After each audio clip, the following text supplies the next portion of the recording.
So we're a couple weeks past the election, and whether we like it or not, Donald Trump will be moving into the White House in January.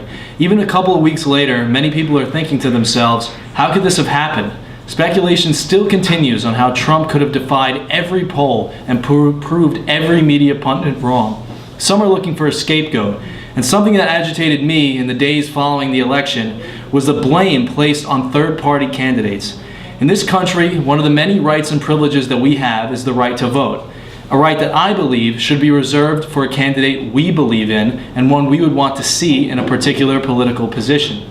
Our democracy has never been based on voting for the lesser of two evils, and it never should be, not even in this past election.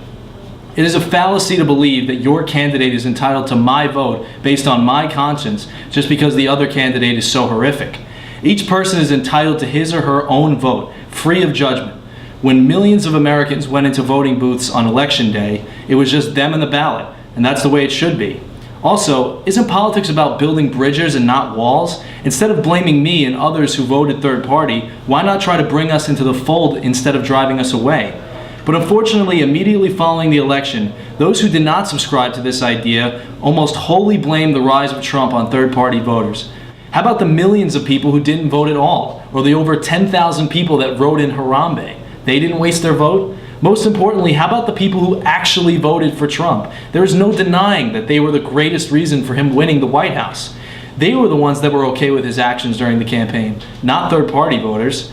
It is amazing to me that some would blame people who did not vote for him as opposed to people who did.